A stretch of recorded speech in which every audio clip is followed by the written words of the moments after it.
اب آپ اس مبارک سلسلے کا دوسرا حلقہ سماعت فرمائیں۔ یعنی اندازہ فرمائیں کہ پوری تاریخ انبیاء میں یہ بات نہیں ملتی کہ ایک نبی پیدا نہ ہو لیکن ایمان لانے والے پہلے اقرار کریں اور پھر اس طرح اہتمام کریں کہ شاہی فرمان لکھ کے اس کو باقاعدہ جمع کرایا جائے۔ یہ بات بھی اگر ہمیں ملتی ہے تو صرف سیرت سیدنا محمد مصطفیٰ صلی اللہ علیہ وسلم میں ملتی، اور اسی طرح یہ بھی کسی یعنی اور عظیم شخصیت کے بارے میں نہیں ملتا کہ حضور صلی اللہ علیہ وسلم کی پیدائش بھی نہ ہو، ابھی حضور صلی اللہ علیہ وسلم پیدا بھی نہ ہوئے، اور بڑے بڑے سلاطین یعنی آپ دیکھیں کہ جبیر ابن مطعم بھی فرماتے ہیں، شعبہ ابن مغیرہ بھی فرماتے ہیں، ہاشم ابن عبداللہ بھی فرماتے ہیں، یعنی ایک نہیں متعدد روات اس بات کی بات فرماتے ہیں کہ ہم نے مقوقس کے بعد شہنشاہ اسکندریہ کے پاس، اسی طرح جبیر ابن مطعم کہتے ہیں کہ میں نے ایک بہت بڑے گرجے میں ایک راہب کے پاس میں گیا تو اس نے مجھ سے پوچھا کہ تم کہاں کے رہنے والے ہو، تو میں نے کہا میں سرزمین مکہ کا رہنے والا ہوں۔ اس وقت حضور کی پیدائش ہو چکی تھی، اعلان نبوت بھی ہو چکا تھا، لیکن یہ اسلام نہیں لائے تھے۔ تو اس نے کہا کہ اچھا میرے ساتھ تم میرے گرجے میں چلو، میں تمہیں کچھ تصویریں دکھانا چاہتا ہوں، ان تصویروں میں تم پہچان لو گے اپنے اس پاک پیغمبر جس کا تم ذکر کر رہے ہو کہ مکے میں ایک پیغمبر پیدا ہوئے ہیں جنہوں نے نبوت کا دعویٰ کیا ہے۔ میں نے کہا کہ عجیب بات کرتے ہو، تو ہمارے قریب کی بات ہے، میں ان کو نہیں پہچانوں گا تو کون پہچانے گا؟ تو کہتے ہیں مجھے لے گئے، ایک ایک خانہ کھولتا گیا، تصویریں دکھاتا گیا۔ ایک تصویر پہ میں نے کہا کہ ہذا صورت رسول، لیکن یہ تصویر ہے اس نبی کی۔ اس نے کہا بالکل تم ٹھیک ہے۔ یعنی پہلے سے راہبوں کے پاس، شہنشاہوں کے پاس، مقوقس سے مصر کے پاس، شاہ اسکندریہ کے پاس، حضور صلی اللہ علیہ وسلم کے ولادت سے قبل جو دانیال پیغمبر نے آپ کی شکل بنائی، یا بعض لوگوں نے بربنائے تخیل حضور صلی اللہ علیہ وسلم کی یعنی آپ کی سیرت پڑھ کے، آپ کی صفت پڑھ کے، آپ کی بارے میں حلیہ مبارک پڑھ کے جو تیار کی تھی تصویریں، وہ پہلے سے موجود ہیں، اور کسی شخصیت کے بارے میں اتنا بڑا اہتمام نہیں ملتا۔ اور اسی طرح دیکھیں کہ پھر تورات میں باقاعدہ یہ بات موجود ہے، قرآن نے بھی اشارہ کیا، الذین یتبعون الرسول النبی الأمی الذی یجدونہ مکتوبا عندہم فی التوراۃ والانجیل۔ اللہ نے قرآن میں بھی ذکر فرما دیا کہ بھی حضور صلی اللہ علیہ وسلم النبی الامی، جن کا ذکر تورات و انجیل میں بھی موجود ہے، اور اسی طرح یعنی تورات میں اتنی وضاحت کے ساتھ موجود ہے، اتنی وضاحت کے ساتھ موجود ہے کہ نام موجود ہے، اور یہ بھی موجود ہے کہ مولدہ بمکہ ومہجرہ بطیبہ، کہ حضور صلی اللہ علیہ وسلم آپ کا مولد جو ہے وہ مکہ ہوگا، ہجرت جو ہے آپ طیبہ مدینہ منورہ کی طرف فرمائیں گے، اور ساتھ یہ بھی لکھا ہوا ہے کہ لیس بفظ ولا غلیظ ولا سخاب فی الاسواق، اور وہ اللہ کے نبی ایسے ہوں گے کہ سخت ہوں، کہ آپ کی طبیعت میں درستی ہو، زبان میں سختی ہو، ایسے نہیں ہوں گے، نہ بازاروں میں شور مچانے والے ہوں گے۔ اور یہ بھی لکھا ہوا تھا اس کے اندر کہ انہ یقبل الہدیۃ ولا یقبل الصدقہ، اس نبی کی شان یہ ہے کہ وہ ہدیات کوئی پیش کرے تو قبول فرما لیں گے، لیکن صدقے کا مال نہیں کھائیں گے۔ اور یہ بھی اس میں لکھا ہوا تھا کہ حضور صلی اللہ علیہ وسلم کا دونوں کندھوں درمیان جو فاصلہ ہے وہ عام انسانوں سے زیادہ ہے، اور یہ بھی لکھا ہوا تھا بین کتفیہ علامت، کہ آپ کے دو کندھوں کے درمیان میں پشت کے مقام پہ ایک علامت نبوت بھی ہے، اور یہ بھی لکھا ہوا تھا کہ آپ کی امت جو ہے وہ حمادون ہوں گے، اور یہ بھی تورات میں لکھا ہوا تھا کہ آپ کی امت جو ہے وہ یعنی پنڈلیوں تک اپنی چادریں پہنے گی، اور وضو کرنے والی ہوگی، اور وقت پہ بڑی نظر رکھنے والی ہوگی، اور اول وقت میں نمازیں ادا کرنے والی ہوگی، اور حضور صلی اللہ علیہ وسلم کی یہ بھی شان ہوگی کہ ہر اونچی جگہ پہ نیچی جگہ پہ اللہ کا ذکر کرنے والے ہوں گے، ہر نعمت کا شکر کرنے والے ہوں گے. یعنی اتنی تفسیر ہے تورات میں کہ تو باوجود تحریف و تبدیل کرنے کے بھی ابھی تک صفتیں حضور صلی اللہ علیہ وسلم کی موجود ہیں.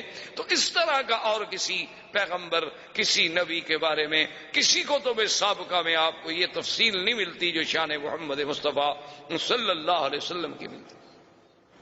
اچھا، اور اسی طرح آپ نے کبھی غور کیا، اس پہ بھی آپ توجہ کریں کہ اللہ کی قدرت دیکھیں. حضور کے آنے سے قبل دنیا میں 2 سپر پاور تھی. جیسے آپ کے ہاں سپر پاور تھی نا، پہلے 2 تھیں، اب 1 ہو گئی. ہم تو خیر مسلمان ہیں، یعنی یہ جو الفاظ مستعمل ہوتے ہیں دنیا کی زبانوں میں، ورنہ ہمارے نزدیک تو طاقت اللہ کی ہے. مخلوق کیا ہے؟ مخلوق تو عاجز. بہرحال ایک لفظی طور پر جو باتیں مروج ہیں دنیا میں کہ بڑی طاقتیں، تو بہرحال اس وقت بھی بڑی طاقتیں 2 تھیں، ایک کسرا اور ایک کیسر، یعنی یا فارس یا روم. یہ 2 قوتیں تھیں. اور پوری دنیا کے نقشے پہ آپ نظر ڈالیں، اگر آپ تورستان یا ترکمانستان، ماورا نہر اور اس طرح جہاں جہاں تک نظر دوڑاتے جائیں گے تو یہ سب فارس کے زیر اثر تھے. اور اگر آپ دوسری طرف نظر ڈالیں گے کہ بلاد مغرب ہیں، المانیہ جو موجودہ جرمنی کہلاتا ہے، المانیہ ہو گیا، بلاد مغرب ہو گئے، کچھ بلاد افریقی ہو گئے، پھر حبشہ ہو گیا، یہ سارا جو تھا یہ کیسر، یہ اس کے تسلط میں. یعنی 2 طاقتوں کے تسلط میں، یعنی آدھا دنیا سمجھے ایک طاقت کے پاس تھی اس وقت جو آبادی یا جو لوگ موجود تھے، اور آدھی دنیا جو ہے وہ دوسری طاقت کے پاس موجود تھی. لیکن اللہ کی شان دیکھیں کہ سرزمین مکہ مکرمہ اور مدینہ منورہ یہ دونوں طاقتوں میں کسی کے تسلط میں نہیں تھی. نہ یہاں کیسر کی بات تھی اور نہ یہاں فارس کی بات تھی. اللہ نے اپنے نبی کے لیے کون سا مقام پیدائش منتخب فرمایا کہ ایک ایسے مقام پہ پیدا ہوں جہاں دونوں کا اثر نہ ہو، اور پھر وہ دونوں کے اثر کو ختم کرنے والے بھی بن سکیں. تو یہ بھی ایک شان ہے کہ آپ کی پیدائش کے لیے، یعنی ایک ظاہری طور پر، ورنہ باطنی طور پر تو یہ تھا کہ آپ نے اگر چاروں طرف برابر بات پہنچانی ہو تو لازمی بات ہے کہ آپ پھر سینٹر میں، آپ وسط میں بیٹھیں گے کہ بھئی مجمع ہر طرف ہو تاکہ میری آواز جو ہے وہ برابر پہنچ سکے. تو اللہ نے چونکہ پوری کائنات کا مرکز کعبۃ اللہ کو بنایا تھا اور حضور کی آواز کو مشرق و مغرب و شمال و جنوب پوری عالم میں پھیلانا تھا، تو اس لیے بھی اللہ نے حضور کو اس مرکزی مقام پہ پیدا فرمایا. یہ مقام بھی کسی اور کو نہیں مل سکتا. اور اسی طرح آپ دیکھیں کہ حضور صلی اللہ علیہ وسلم کے لیے اللہ نے خاندان کیسا منتخب کیا. یعنی حضور فرماتے ہیں کہ اللہ نے ساری مخلوق پہ جب نظر ڈالی تو سب میں سے اللہ نے ولد اسماعیل کو چن لیا، اور فرمایا پھر ولد اسماعیل میں سے اللہ تبارک و تعالی نے بڑی تفصیل سے حدیث مبارک ہے کہ کنانہ کو چن لیا، پھر ان میں سے اللہ نے قریش کو چن لیا، پھر قریش میں سے اللہ نے بنو ہاشم کو چن لیا، پھر بنو ہاشم میں سے اللہ نے میرے گھرانے یعنی عبد المطلب کے گھرانے کو چن لیا، اور پھر ان میں اللہ نے محمد الرسول اللہ صلی اللہ علیہ وسلم کو چن لیا. یعنی اتنے انتخابات. اور پھر خدا کی قدرت دیکھیں کہ جس مرکز کعبہ میں اللہ نے اپنے نبی کو پیدا فرمانا تھا، یہ باتیں ایسی نہیں ہیں کہ محض ہم کہہ دیں کہ جی اتفاق ہو گیا. ساری باتیں اتفاق نہیں ہوتی.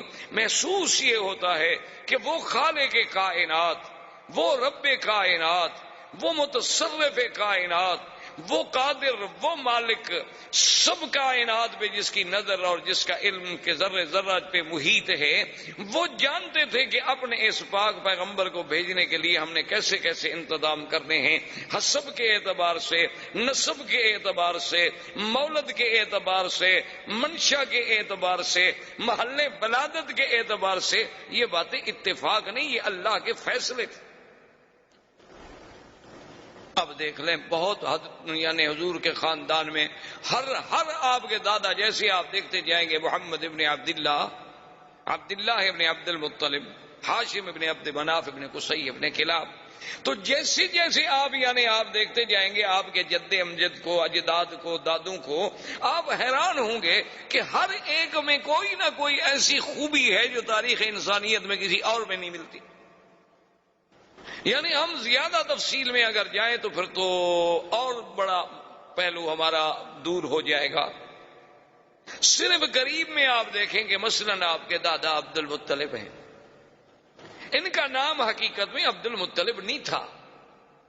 ایک بات یاد رکھیں، ان کا نام جو ہے شیبہ تھا، ان کا نام عبد المطلب نہیں تھا۔ یہ تو معروف اس لیے ہو گیا کہ شیبہ کے جو والد تھے ہاشم، جب ان کی وفات ہو گئی تو شیبہ ماں کے پاس تھے۔ یہ اپنی والدہ کی تربیت میں تھے، اور ان کی والدہ جو ہیں وہ ایک بہت بڑے خاندان سے تعلق رکھتی تھیں، اور پھر ان کا سلسلہ جو ہے وہ بھی سلالہ اسماعیل علیہ السلام سے ملتا تھا۔ تو جب یہ بچے تھے شیبہ اپنی ماں کے پاس تھے، جب یہ کچھ بڑے ہو گئے تو ان کے چچا تھے مطلب، تو وہ آئے شیبہ کی ماں کے پاس اور انہوں نے کہا کہ بات یہ ہے کہ اب بچہ بڑا ہو گیا ہے تو مہربانی کریں کہ بچہ ہمارے حوالے کریں۔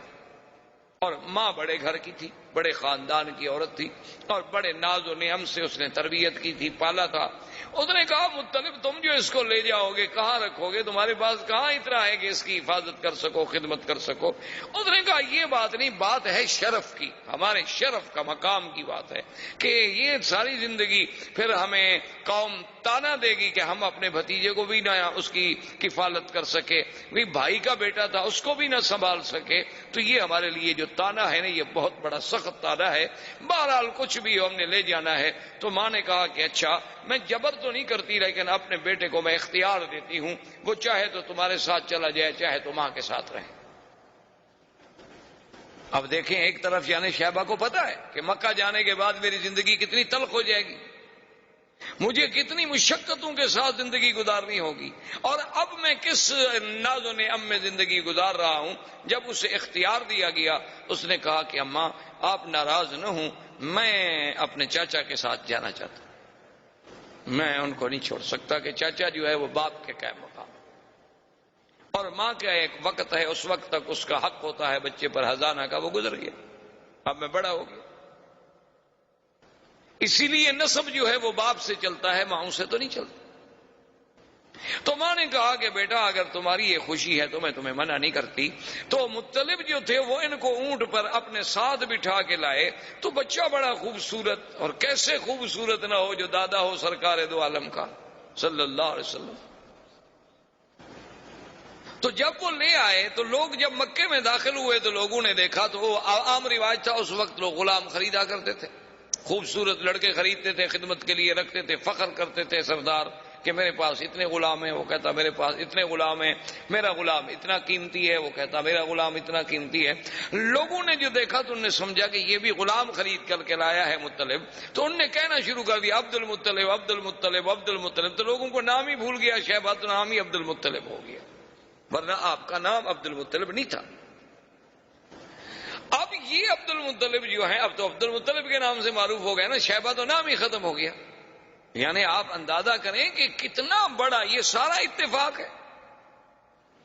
یہ اتفاق نہیں بلکہ اس خالق کے کائنات نے اپنے آنے والے نبی، اپنے پاک پیغمبر خاتم الانبیاء والمرسلین، امام الانبیاء والمرسلین کے لیے یہ سارا نظام معلوم ہوتا ہے کہ جیسے کائنات بچھائی اسی لیے گئی، یعنی ایسا محسوس ہوتا ہے کہ یہ نظام عالم، یہ نظام کائنات، یعنی اس میں جتنے رنگ بھرے گئے ہیں، جس جس رنگ پہ نظر ڈالو کہیں نہ کہیں جا کے اس کا جوڑ جو ہے وہ سرکار دو عالم سے لگتا ہے صلی اللہ علیہ وسلم۔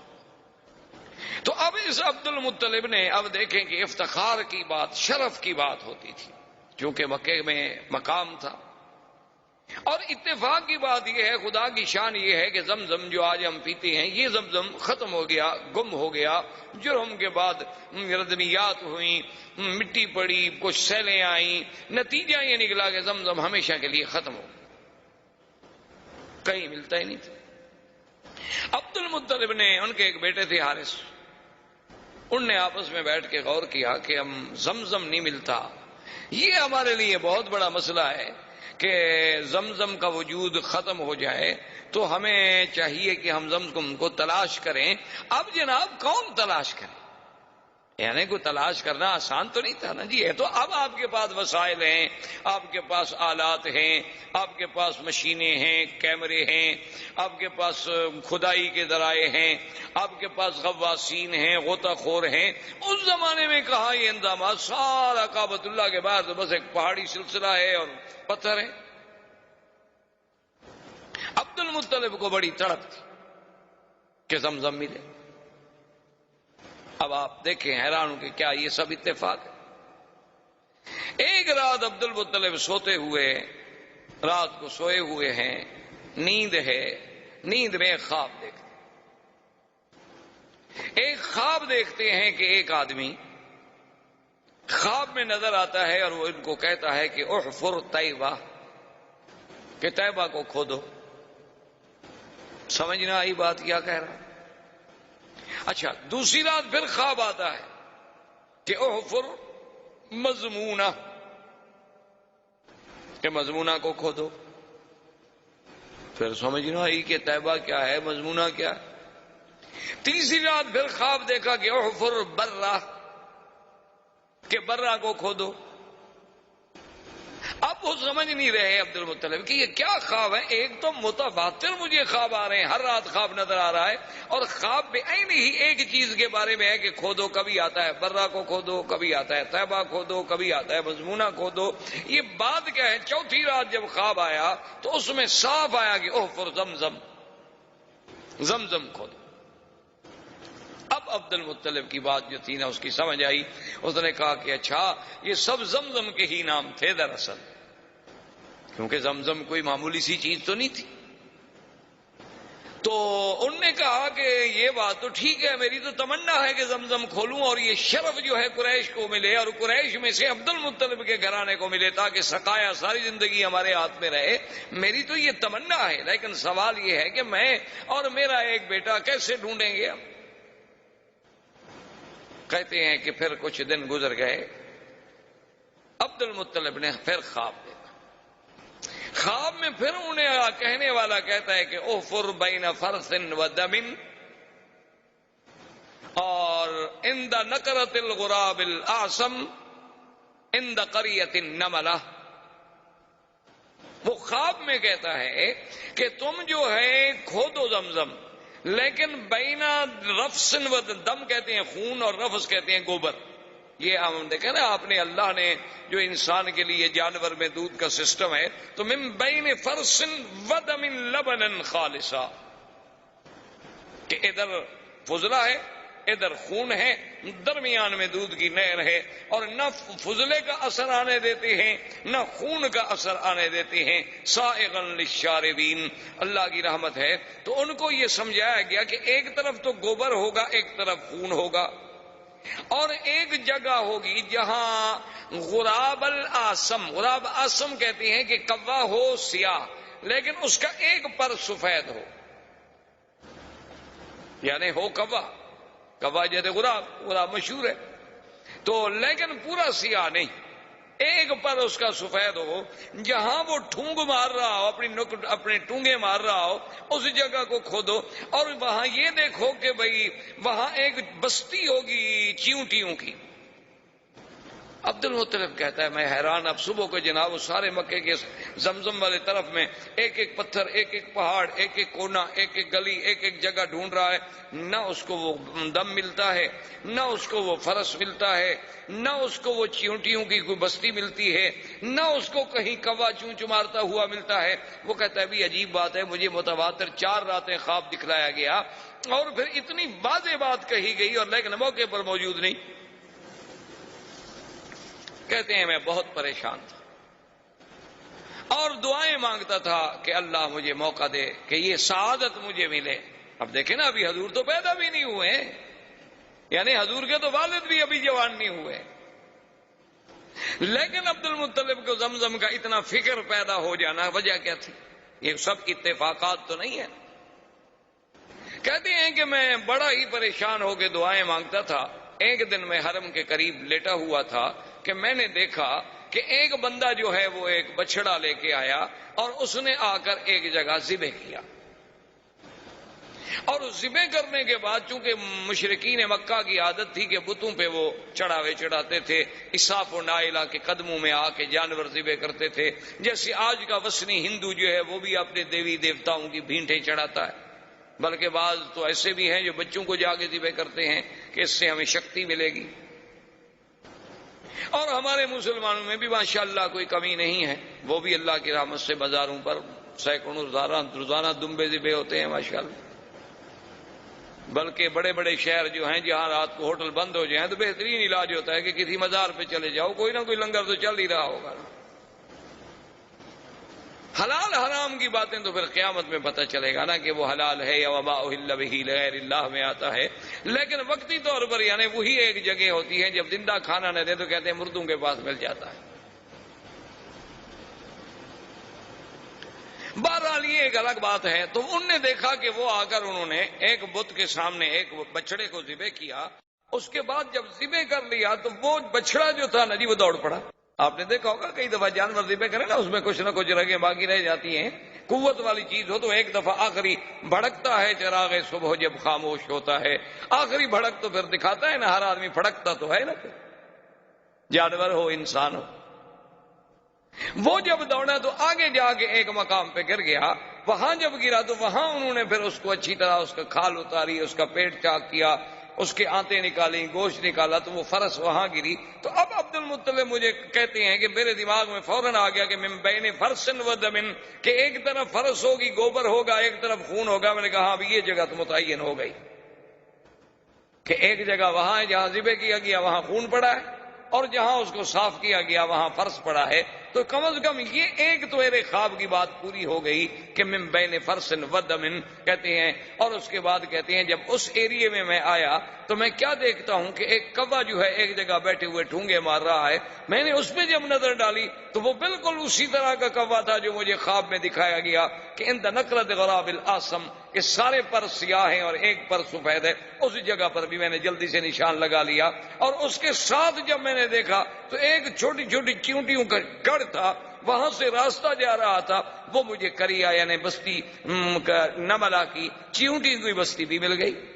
وہ ساری علامات مجھے مل گئیں۔ تو میں نے اپنے بیٹے سے کہا کہ بیٹا معلوم یہ ہوتا ہے کہ اللہ نے ہماری بات سن لی، کہ اللہ ہمیں وہ اعزاز دینا چاہتے ہیں زمزم کا۔ اب جگہ معین ہو گئی ہے، لیکن خدائی تو بہت بڑی چیز ہے، وہ آسان کام تو پھر بھی نہیں تھا۔ لیکن نے کہا کہ ٹھیک ہے اب کام کی ابتدا کرتے ہیں۔ دوسرے دن عبد المطلب کہتے ہیں کہ میں آیا اور میں نے اپنے بیٹے کو ساتھ لیا اور زمزم کی کھدائی شروع کی۔ تو قریش سارے اکٹھے ہو گئے، انہوں نے کہا بھی عبد المطلب یہ کیا بات ہے، ہم تمہیں اکیلا تو نہیں کھودنے دیتے، یہ تو ناممکن۔ بھئی یہ اتنا بڑا شرف جو ہے زمزم کا تم لے جاؤ، یہ ناممکن ہے۔ حتیٰ کہ وہ جناب قتال پر بھی تیار ہو گئے، لیکن عبد المطلب نے اپنے بیٹوں سے کہا کہ تم قریش کو روکو، تم ان کو جھگڑے میں روکتے رہو، میں جب تک کھدائی کرتا رہوں۔ اب جگہ تو معین مل گئی ہے نا ہمیں کہ زمزم یہاں ہے۔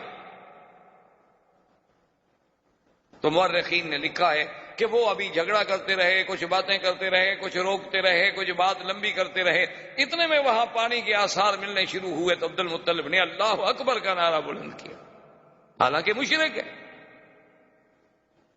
عبد المطلب مشرک ہے، لیکن اب زمزم جب مل رہا ہے تو نعرہ اللہ اکبر۔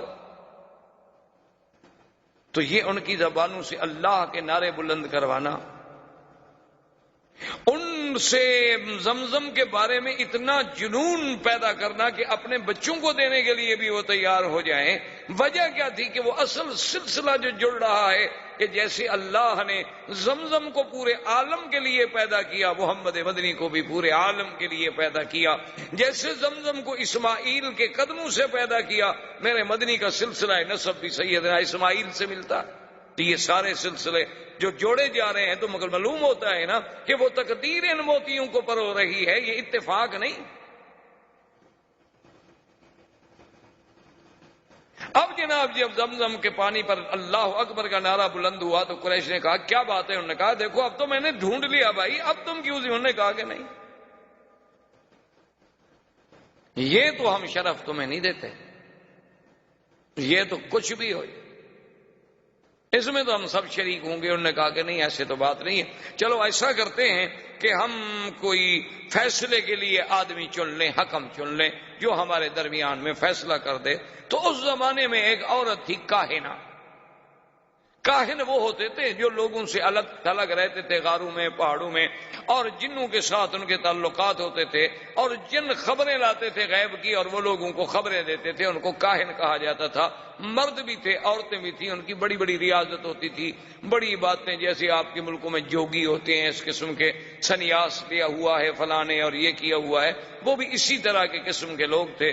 تو وہ کاہن جو تھا، ایک کاہنہ عورت تھی، لیکن تھی وہ مدینہ منورہ، جس پر ان کا اتفاق ہوا کہ کاہنۃ بنی سعد جو فیصلہ کر دے ہمیں قبول ہو۔ انہوں نے کہا ٹھیک ہے چلو مدینہ شریف۔ وہاں سے جناب مدینہ پہنچے۔ اب جب مدینہ پہنچے تو انہیں پتہ چلا کہ وہ تو خیبر گئی ہوئی ہے۔ تو آپ خود اندازہ کر رہے ہیں اس زمانے میں مدینے کے سفر کے بارے میں آپ کیا سمجھتے ہیں کہ بھئی یہ 4.5 گھنٹے کار پہ لگتے تھے۔ میرے والد صاحب نے جب مدینے کا سفر کیا تو مجھے یاد ہے، فرماتے تھے کہ 2 مہینے لگے تھے۔ پتہ ہے 2 مہینے کیوں لگتے تھے؟ کہ راوغ اور مستورہ ان راستوں میں سیل آتی تھی، پہاڑوں سے پانی چلتے تھے، تو جب وہ سیل آ جاتی تھی راستے رک جاتے تھے، لوگ ادھر والے ادھر بیٹھے ہیں، ادھر والے ادھر بیٹھے ہیں، جب تک پانی کم نہ ہو گزرے کون؟ تو 2 مہینے بیٹھنا پڑتا تھا، کبھی 1 مہینہ بیٹھنا پڑتا تھا، کبھی نہیں بیٹھنا پڑتا۔ جب پانی نہ ہوتا لوگ گزر جاتے تو پھر بھی 8 دن 10 دن لگتے تھے، اونٹوں پر سفر ہوتا تھا۔ اور اس دور میں تو ہم نے بھی سفر کیا ہے جب سڑکیں اتنی اچھی نہیں تھی، کم از کم ٹرک پر یا بڑی گاڑی پر بھی 2 دن لگتے تھے مدینہ منورہ سے مکہ پہنچنے کے لیے۔ اور ان گاڑیوں کو، بڑی بڑی جو ہیوی گاڑیاں ہیں، ٹرالر ہیں، بڑے بڑے ٹرک ہیں، ان کو آدمی پسند کرتا تھا کہ سامان سے لوڈ ہوں اور ہم سامان پہ بیٹھ جائیں تاکہ دھکے کم لگیں۔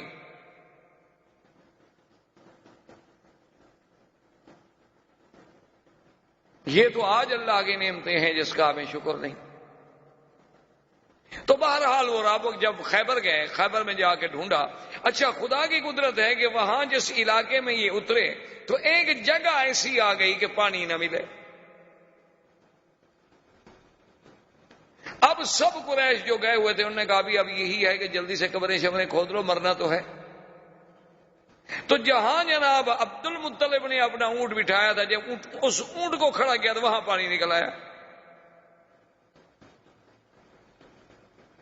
تو سب کو پانی مل گیا، کچا کنواں بنا لیا، پانی نکال لیا۔ جا کے کاہنہ کو بتایا، اس نے کہا اتنی بڑی نشانی کے بعد فیصلہ کرانے کیا ہے، ہو بھی اس کا حق ہے۔ اب فیصلے کی باقی کیا بات رہ گئی ہے کہ زمزم بھی اسی کو ملا، جب تم مر رہے تھے تو پانی بھی اسی کی وجہ سے تمہیں ملا، تو یہ تو قدرت کا اشارہ ہے کہ بھئی زمزم کا سقایا جو ہے وہ عبد المطلب کے خاندان میں رہے گا اور کسی کا حق نہیں ہو۔ یہ ایسے تو نہیں ہوتا، یہ ساری چیزیں ایسے تو نہیں کہ جی ہاں بس اتفاق تھا، اس کو اتفاق کہہ کر تو نہیں ٹالا جا سکتا۔ یہ سارا جو ایک نظم چل رہا ہے۔ اچھا اس کے بعد آپ دیکھیں کہ عبد المطلب نے ایک منت مانی تھی کہ اگر مجھے اللہ نے 10 بچے دیے تو میں ایک بچہ جو ہے نا وہ ذبح کروں گا۔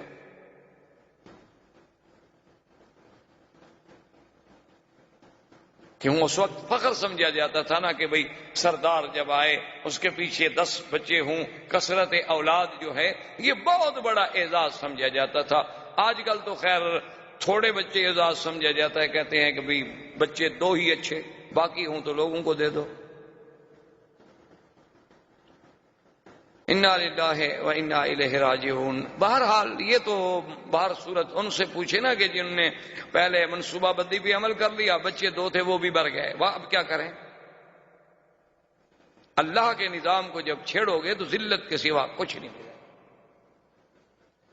باقی تم چاہو کہ ہم بچے کم کر لیں گے، فرعون بچوں کو گولیاں چلا کے نہیں کم کر سکا تو تم گولیاں کھلا کے کہاں روک سکتے ہو؟ جس نے پیدا ہونا ہے وہ تو ہوگا۔ فرعون نے بھی 70,000 بنو اسرائیل کو ذبح کیا لیکن موسیٰ پیدا ہو۔ تو اس نے گولیاں مار کے بندے نہیں ختم کر سکا، تم گولیاں کھلا کے کیا بند کر سکو گے؟ بہرحال یہ عرب میں باعث فخر ہوتا تھا کہ اولاد ہو، آگے جا رہا ہے باپ، 10 بچے جناب جوان پیچھے آ رہے ہیں، تو فخر والی بات ہے۔ تو بہر صورت بڑی لمبی بات ہے، ان کو 10 اولادیں ہو گئی، ان کے 10 بیٹے ہوئے، یہ 11واں حارث تھا، اور سب سے چھوٹا بیٹا عبداللہ تھا جو حضور صلی اللہ علیہ وسلم کے والد، اور سب سے خوبصورت۔ آپ اندازہ کریں کہ بھی کہاں عبد العزیٰ، اس وقت کے نام کیا ہوتے تھے؟ عبد العزیٰ، عبد اللات، عبد المنات، عبد المسیح، اور کہاں عبداللہ، یعنی اس نام کا جو چناؤ ہے، کیا یہ بھی ایسی ہے کہ مشرکین جن لوگوں کا تعلق بھی اپنے آلہہ سے ہے، اللہ کے ساتھ عقیدہ ہی نہیں، لیکن وہ نام رکھیں عبداللہ؟ کیوں؟ کو قدرت رکھوا رہی ہے نا کہ یہ میرے مدنی کا باپ بنے، اس کا نام تو کافروں والا نہ ہو۔ یہ اللہ کا نظام تھا نا، کوئی آپ نے تو نام نہیں رکھا نا، ہم نے تو نام نہیں رکھا، یہ کوئی نظام ہے جو اس قدرت کا، جو یہ اسباب پیدا کرتی چلی جا رہی ہے کہ جوں جوں حضور کے قریب آ رہے ہیں نام کا بھی خیال ہو، نسب کا بھی خیال ہو۔ یعنی اس سے بڑی بات ہو سکتی ہے کہ حضور پاک نے فرمایا کہ حضرت آدم سے لے کر حضرت اسماعیل، حضرت اسماعیل سے لے کر میرے ابا عبداللہ کے گھرانے تک اللہ نے ایسی حفاظت کی ہے کہ ہمارے کسی اتنی بڑی حضرت اسماعیل سے لے کر حضرت یعنی اسماعیل کے بعد عبداللہ تک ہماری اس پوری لڑی میں کہیں عورتوں میں گناہ نہیں آیا، کسی عورت نے گناہ نہیں کیا۔ تو یہ سارا ایسی باتیں تھیں یا اللہ کی تقدیر کے فیصلے تھے۔ اب سب سے خوبصورت بیٹا عبداللہ ہے، اور جب جناب وہ بڑا ہو گیا تو عبد المطلب تو اپنی بات پہ قائم ہے، اس نے کہا آ گیا جناب وہ راہب کے پاس، اپنے کاہن کے پاس جو کعبہ شریف میں رہتا تھا ان کا کاہن، اس کے پاس ہے۔ اس نے کہا میں نے تو منت مانی تھی کہ بیٹے کو ذبح کرنا ہے، لہذا چونکہ میرے بیٹے ہیں 10، میرے بیٹے 11 ہیں، لہذا تم قرآن اندازی ڈالو کس بیٹے کا نام نکلتا ہے۔ تو اس وقت ہر بچے کا نام ایک لکڑی پہ لکھا گیا، وہ ازلام ڈالتے تھے، ایسے لکڑیاں ڈالتے تھے کہ جس کی لکڑی ظاہر ہو جائے گی سمجھو اس کا قرآن نکل آیا۔ اب جب انہوں نے ڈالا تو قرآن نکل آیا عبداللہ کا، اور عبد المطلب کہتے ہیں میں دعا مانگ رہا تھا کہ اللہ میرے کسی بچے کا قرآن نکلے لیکن عبداللہ کا نہ نکلے، کیونکہ عبداللہ انہیں بہت محبوب تھا۔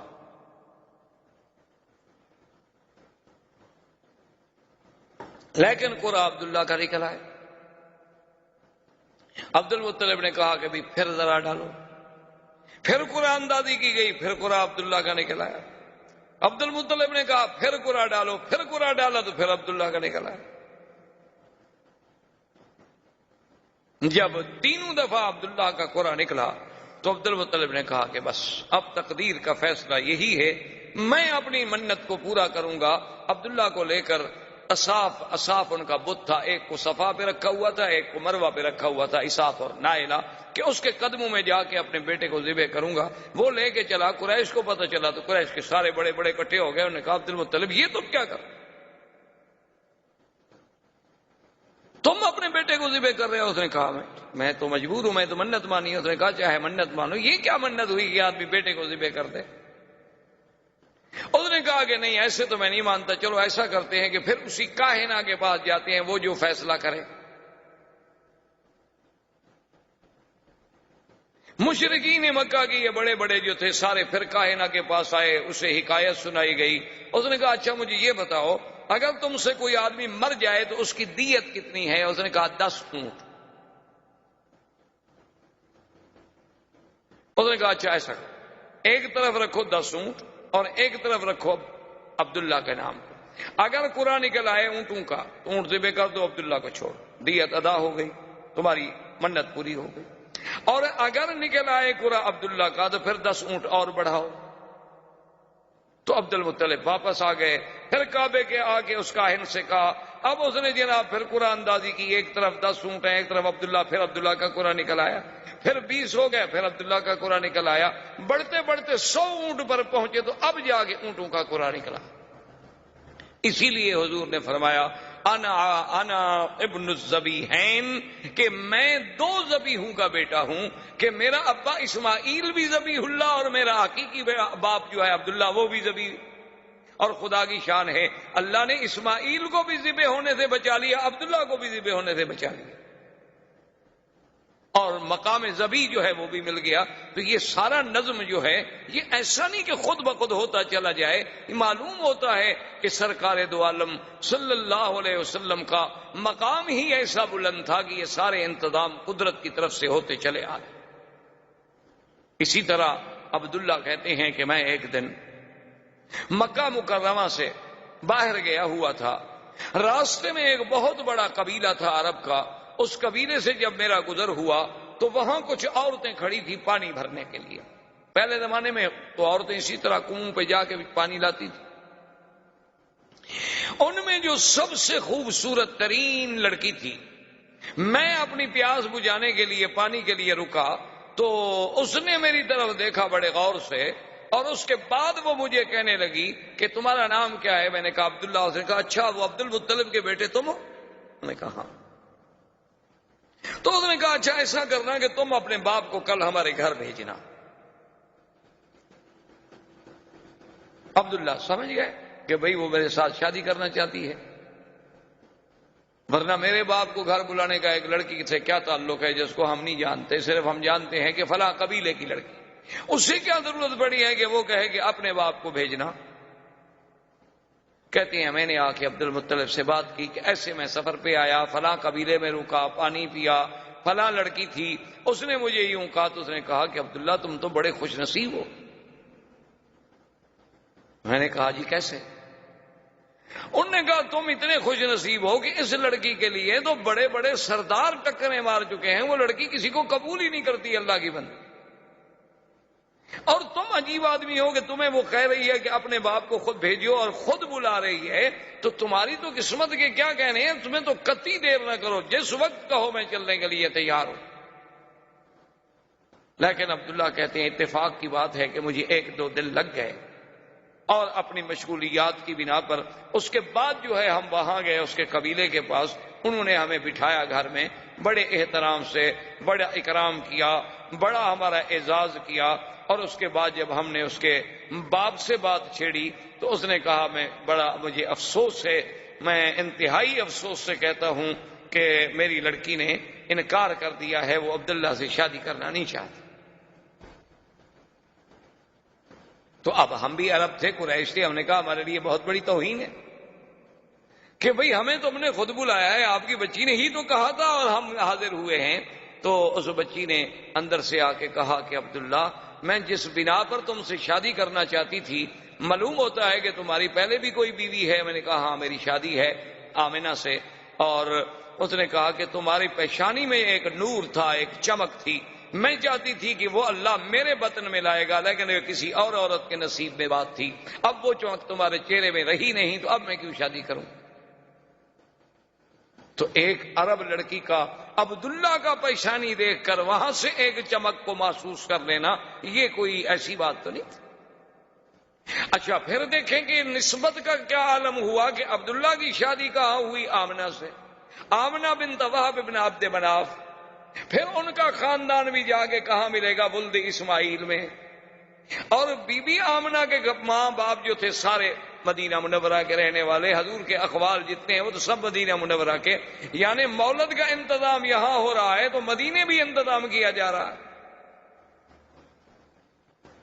یعنی آپ حیران ہیں، آپ تصور کریں کہ بھئی یہاں مولد کا انتظام کی ولادت تو مکے میں ہوگی، لیکن ہجرت تو مدینے ہونی ہے نا، تو والدہ کا خاندان جو ہے اس کا تعلق مدینے سے ہے۔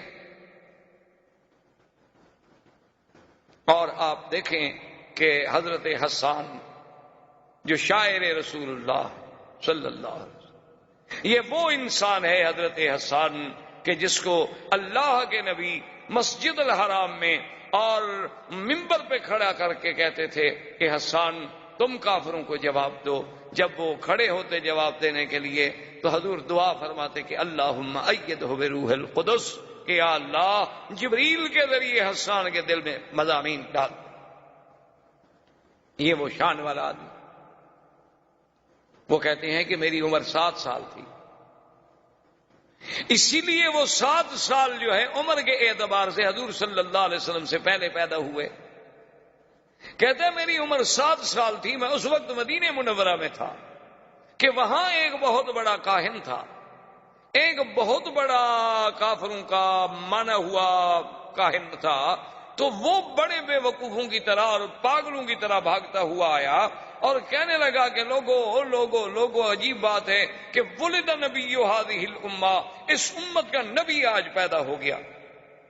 وہ کہتے ہیں اس وقت میری عمر 7 سال، اور اسی طرح بے عین ہی حضور صلی اللہ علیہ وسلم سرکار دو عالم حبیب کبریا صلی اللہ علیہ وسلم کی پیدائش سے اسی رات صبح کو ایک بہت بڑا کاہن تھا جو پہاڑوں میں تھا اور سال ہا سال سے باہر نہیں آیا تھا۔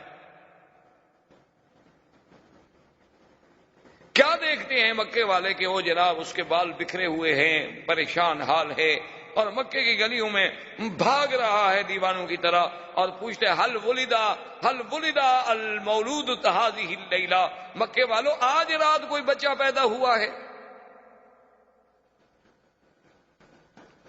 تو ایک آدمی نے آگے بڑھ کے بتایا کہ ہاں عبداللہ ابن عبد المطلب کے گھر میں بچہ پیدا ہوا ہے۔ کہنے لگا دلونی علی بیتہ، مجھے اس کے گھر کا پتہ بتاؤ کہاں۔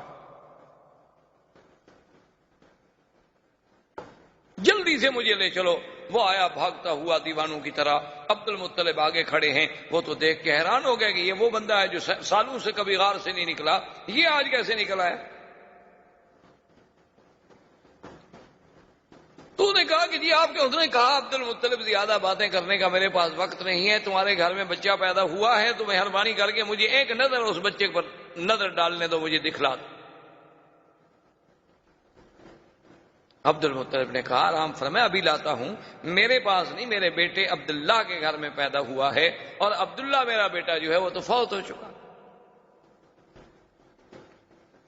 تو عبد المطلب جلدی سے گئے اور حضور صلی اللہ علیہ وسلم کو اٹھا کے لائے۔ جب اٹھا کے لائے اور اس کی نظر پڑی آپ کے چہرے پر، فخر مغشیا، تاریخ کہتی ہے، کتابیں کہتے ہیں، حدیث میں بھی موجود ہے کہ وہ بے ہوش ہو کے گر گیا، اور جب ہوش آیا تو کہتا ہے ولد نبی هذه الامہ، ولد نبی هذه الامہ، کہ لوگوں اس امت کا نبی پیدا ہو گیا۔ اور انتقلت النبوت من ولد اسرائیل، انتقلت النبوت من ولد اسرائیل، کہ بنو اسرائیل سے آج نبوت چلی گئی، بنو اسرائیل سے نبوت چلی گئی۔ یہ کہتے ہوئے دیوانوں کی طرح واپس بھاگا اور اپنے پہاڑوں پہ چلا گیا۔ یعنی ایک ایک پہلو پہ نظر ڈالیں، حضور صلی اللہ علیہ وآلہ آلہ وصحبہ وسلم تسلیما کثیرا کثیرا کی شان پہ نظر ڈالیں کہ آدمی کو حیرت ہوتی ہے کہ کس پہلو سے کہ سارے انتظامات، یعنی ولادت سے قبل بادشاہوں کے گھروں میں تصویریں ہیں، اور حضور صلی اللہ علیہ وسلم کی ولادت پر یعنی آپ حیران ہوں گے کہ زمین تو زمین ہے، آسمانوں پہ پہرے لگ گئے۔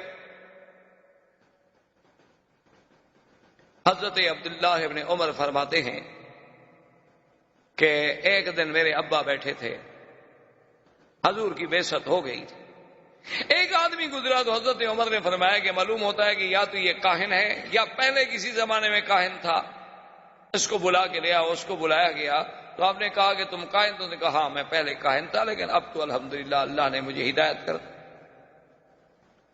تو آپ نے فرمایا کہ تم مجھے کوئی اپنی پہلے دور کی عجیب بات کوئی سناؤ۔ اس نے کہا میرے پاس جنوں کا آنا جانا رہتا تھا، ایک دن میں نے دیکھا وہ جن میرے پاس آتا ہے تو بڑا پریشان ہے۔ میں نے کہا کہ کیا ہو گیا؟ اس نے کہا تمہیں پتہ نہیں ہے کہ آج تو ہمارے کھانے نہیں پکے، آج تو ہماری چارپائیاں الٹی ہو گئیں، آج تو ہمارے گھروں میں جو دیگچیاں ہیں وہ ہم نے پھینک ڈالی ہیں۔ میں نے کہا کیوں، بات کیا؟ اس نے کہا تمہیں پتہ نہیں کہ ایک نبی اس امت کا پیدا ہو گیا؟ تو جنوں میں شور ہے، آسمانوں میں شور ہے۔ تو اس لیے کسی شاعر نے کیا خوب کہا تھا کہ گر ارض و سما کی محفل میں لولا کے لما کا شور نہ ہو، یہ رنگ نہ ہو گلزاروں میں، یہ نور نہ ہو سیاروں۔ یہ اللہ تبارک و تعالیٰ کا نظام تھا کہ اس نبی عربی کے آنے کے لیے زمینوں پر، آسمانوں میں، شاہوں میں، سلاطین میں، ہر مقام پہ ایک اہتمام کا، جس پہلو سے بھی آپ نظر ڈالیں گے آپ کو حضور کی سیرت کا ہر پہلو ایک عظیم اور نرالا نظر آئے گا۔ جو مقام اللہ نے پھر اور کسی پیغمبر کو عطا نہیں فرمایا. زندگی باقی انشاءاللہ تو باقی. والسلام علیکم ورحمۃ اللہ وبرکاتہ. برادران اسلام، دروس سابقہ میں سیرت سرکار دو عالم صلی اللہ علیہ وسلم کے باب میں ہم نے کچھ باتیں عرض کی. کچھ ذکر تو تھا جزیرہ عرب کے بارے میں کہ سرکار دو عالم صلی اللہ علیہ وسلم سے پہلے اس جزیرہ عرب کا کیا حال تھا. کیونکہ اللہ نے حضور کی بعثت کے ساتھ اس کا قرآن میں بھی خاص طور پہ ذکر کیا ہے کہ وَإِن كَانُوا مِن قَبْلُ لَفِي ضَلَالٍ مُبِينٍ، کہ حضور پاک صلی اللہ علیہ وسلم کی بعثت سے پہلے یہ لوگ کھلی گمراہی میں پڑے. تو اس کے بارے میں ہم نے کچھ باتیں عرض کی. اور پھر اس کے بعد وہ مبشرات اور وہ مؤشرات، مؤشرات کا معنی یعنی وہ اشارات، مبشرات کا معنی ہوتا ہے کسی چیز کے بارے میں خوشخبریاں. تو یہ میں نے سیرت کے پہلو سے پہلے عرض کیا تھا کہ یہ ساری چیزیں ایسے نہیں ہیں کہ خود بخود ایک اتفاق ہے، بلکہ یہ بالکل اگر آدمی بڑے تأمل سے، غور سے، فکر سے سرکار دو عالم صلی اللہ علیہ وسلم کی سیرت طیبہ کے ہر پہلو پہ نظر ڈالے تو سمجھ آتا ہے کہ خالق کائنات نے یہ سارا انتظام، یہ ساری بساط جو ہے یہ اسی لیے بچھائی گئی. یہ ایسا نہیں کہ اتفاق ایسا ہو جائے. یعنی آپ کسی بھی پہلو پہ نظر ڈالیں. یہی میں نے عرض کیا تھا کہ اس وقت دنیا میں دو سپر پاورز تھی، ایک روم اور ایک فارس. لیکن یہ سرزمین حجاز ایک زمین تھی جس پہ دونوں سپر پاور کا کنٹرول نہیں تھا. تو اللہ تبارک و تعالیٰ کا اس خطے کو منتخب کرنا حضور کی ولادت کے لیے، تو اس میں آخر کوئی بات تو ایسی تھی کہ دو طاقتیں، ایک اس طرف ہے اور ایک اس طرف ہے، ایک ماورا نہر ترکمنستان کی طرف اور ایک البانیہ سے لے کر حبشہ سے لے کر یہاں تک، یہ دونوں طاقتیں باہر سے گھرے ہوئے ہیں. لیکن یہ درمیانی ٹکڑا کسی کے تسلط پہ نہیں. اور اللہ پاک نے اسی جگہ اپنے اس آخری نبی خاتم الانبیاء صلی اللہ علیہ وسلم کو پیدا فرمایا. کیونکہ یہ تو پھر آپ کے اپنے تدبر پہ ہوتا ہے. اب دیکھیں نا جی، جیسے آج کل سنا آپ نے اور پڑھا اپنے اخباروں میں بھی، ہندوستان کا، پاکستان کا ایٹمی دھماکے کرنا، یہ ساری چیزیں آپ نے پڑھی. تو اس پر ایک جو سائنسدان ہیں وہ اپنی نظر ڈالے گا، جو سیاسی لوگ ہیں وہ اپنی نظر سے سوچیں گے، جو اقتصادی لوگ ہیں وہ اپنی نظر سے سوچیں گے کہ اس میں کتنا فائدہ کتنا نقصان، وہ ضرب تقسیم لگائیں گے. اور عامت الناس جو ہیں وہ اپنے فکر سے سوچیں گے. اور ایک قرآن و سنت کا طالب العلم جو ہے اسے اپنے فکر و نظر کی روشنی میں سوچنا پڑتا ہے کہ یہ بھی کوئی ایسی چیز تو ضرور ہے کہ جس سال حضور صلی اللہ علیہ وسلم کی پیدائش کا سال ہے، اسی سال میں ہاتھیوں کے بادشاہ نے حملہ کیا جو آپ پڑھ چکے. اور ہاتھیوں کے حملے کو ختم کرنے کے لیے اللہ تبارک و تعالیٰ نے پرندوں کو بھیجا. ابابیل کو بڑا معروف قصہ ہے، اور 3 پتھر لے کے آئے اور گرائے گئے اور وہ ختم کر دیے گئے ہاتھی. تو یہ وہ 3 پتھر کیا تھے جن کو اللہ نے خصوصی طور پہ قرآن میں ذکر کیا، وَأَرْسَلَ عَلَيْهِمْ طَيْرًا أَبَابِيلَ تَرْمِيهِمْ بِحِجَارَةٍ مِّن سِجِّيلٍ، کہ ہم نے وہ 3 پرندے بھیجے کہ ابابیل، اور تاکہ وہ ان پہ پتھر جو سجیل ایک خاص جہنم کی آگ میں پکائے گئے، عام پتھر نہیں تھے کہ پہاڑ کے اٹھا لو. تو اسی سے وہ ایٹم کے ذرے پہ آپ غور کریں کہ دنیا اس ذرے پہ پہنچی کہ ایک ذرے سے بھی اتنی بڑی چیزیں جو ہیں وہ طباع کی جا سکتی ہیں. تو اصل چیز تو یہ اسلام نے پیش کی تھی، قرآن نے پیش کی تھی. پھر اپنی اپنی سوچ سے لوگ وہاں پہنچے کہ یہ ایٹم کا ذرہ کیا ہے. اچھا، اس ایٹم کے ذرے کا اس سال پیدا ہونا جس سال نبی پیدا ہوا ہو، کیا وجہ ہے آخر؟ اس پہ آپ غور کریں. اللہ نے آپ کو علم دیا ہے، پڑھے لکھے لوگ ہیں، کہ آخر اسی سال یہ اللہ پاک نے کیوں ایٹم کا ذرہ پیدا کیا. اس سے پہلے مختلف قوموں پہ عذاب آ چکے ہیں. کسی کو سیاح سے مارا گیا، کسی کو بجلی کی کڑک سے مارا گیا، کسی کو پانی میں ڈبویا گیا، کسی کی بستیوں کو الٹ کے پھینک دیا گیا، کہیں ہوا بھیجی گئی، لیکن یہ تک عذاب کسی پہ نہیں بھیجا گیا کہ اوپر سے ایک چھوٹا سا پرندہ اڑتا ہوا آئے اور ایک چھوٹی سی کنکر ڈال دے۔ اور وہ اگر ایسی آگے حالت ایسی پیدا کر دے کہ فجعلہم کعصف مأکول، ایسے کہ جیسے کوئی گھاس کھا کھا کے چبا چبا کے جانور پھینک دیتا ہے نا، اتنی بڑی چیزیں اس طرح ہو جائیں۔ اچھا، اسی طرح آپ دوسری بات پہ غور کریں کہ جب حضور صلی اللہ علیہ وسلم کی بعثت کا زمانہ آیا تو آسمانوں پہ پہرے شدید ہو گئے۔ جنات سے کاہن کہیں بھی خبر لے آؤ، خبریں لے آؤ تاکہ ہم اپنی قوم کو خبریں دیں۔ وہ کہیں کیسے خبریں لے آئیں؟ وَأَنَّا كُنَّا نَقْعُدُ مِنْهَا مَقَاعِدَ لِلسَّمْعِ فَمَن يَسْتَمِعِ الْآنَ يَجِدْ لَهُ شِهَابًا رَّصَدًا، کہ ہم کیا کریں، وہ جو ہم نے خلا میں اپنے اسٹیشن بنائے تھے جہاں بیٹھ کے ہم فرشتوں کی باتیں لے لیا کرتے تھے، اب جب ہم وہاں جاتے ہیں تو ہمیں تو دہکتے ہوئے انگارے شہاب ثاقب سے مارا جاتا ہے، یعنی یہ آسمانی میزائل بھی تو اسی وقت شروع ہو گئے۔ اب آپ زمین سے میزائل بنا رہے ہیں نا، اللہ نے حضور کی بعثت کے ساتھ آسمانی میزائلوں سے جنات پہ فائرنگ شروع کروا دی، درس دیا امت مسلمہ کو کہ یہ نبوت عالمگیر ہے، اس کی ابتدا میں تحفظ کے لیے یہ چیزیں ضروری ہیں تو اس کے بقا کے لیے بھی یہ چیزیں ضروری ہیں۔ ایک سبق ملا قوم کہ اس کے بغیر تم پھر اس نبوت کی حفاظت نہیں کر سکتے۔ اگر تم نے اس نبوت کی حفاظت کرنا ہے تو پھر تمہیں ایسی ایسی ایجادات کو حاصل کرنا ہوگا۔ اچھا جی، وہ ایجادات آپ کو کیسے ملیں گی؟ آپ کو یہ تو کہا جا سکتا تھا نا کہ بھی علم حاصل کرو، چاہے مکے سے حاصل کرو، علم حاصل کرو مدینے سے حاصل کرو۔ یہ کیوں کہا گیا اطلب العلم ولو بالسین، کہ علم حاصل کرنا ہو چاہے چین جانا پڑے؟ تو اس زمانے میں چین کا نام لینے کی کیا ضرورت ہے کہ اطلب العلم ولو بالسین؟ اچھا، اس کے بعد جب یہ آیت اتری وآخرین منہم لما یلحقوا بہم، کہ ایسی لوگ بھی آئیں گے جو ابھی آپ کے پاس نہیں آئے ہیں، تو صحابہ نے پوچھا حضور وہ کون لوگ ہوں گے؟ تو حضور نے سلمان فارسی پہ ہاتھ رکھا، فرمایا اس کے قبیلے کے لوگ ہوں گے۔ لو کان العلم بالثریا لینالہ رجل من فارس، اگر علم کہکشاں ثریا پر بھی ہوگا تو فارس کی کوئی اولاد جو ہے وہاں جا کر بھی علم حاصل کرے گی۔ اچھا، ایک جگہ لفظ ہے لو کان الدین بالثریا لینالہ رجال من فارس، کہ اگر دین وہاں تک ہوگا تو ان فارس میں سے کوئی پیدا ہوگا، معنی یہ ہے کہ عجم سے کوئی پیدا ہوگا۔ فارس عجمی ہے نا عرب کے مقابلے، فارس جو ہے وہ عجم ہے نا عرب کے مقابلے پہ۔ فارس میں سے آپ کوئی ملک لے لیں، آپ یعنی ماورا نار سارا چلے جائیں، وہ سب فارس کہلائے گا۔ تو ایک عرب تھے، فارس تھے، روم تھے، تو فارس عجم میں آئے گا۔ تو معنی یہ ہے کہ اجمی لوگ دین میں بھی اتنی آگے بڑھیں گے کہ جیسے امام ابو حنیفہ رحمۃ اللہ علیہ، اور یہ جدید ٹیکنالوجی میں بھی بڑھیں گے تو وہی اجمی ہوں گے۔ تو یہ بھی تو کوئی سبق تھا نا جو ہمیں سیرت سے ملا، صرف یہ تو نہیں۔ اور اسی کو علامہ اقبال نے کہا تھا کہ فطرت کی مقاصد کی کرتا ہے نگہبانی، یا بندہ صحرائی یا مرد کوہستانی۔